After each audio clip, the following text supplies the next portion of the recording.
दे द मुँह तनी धोवे के, दे द ये जान होई ओढ़नी बोझा ढोवे के,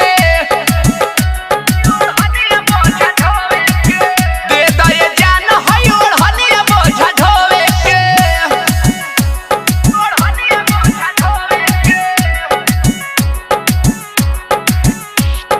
डीजे अमित तिवारी अपहर।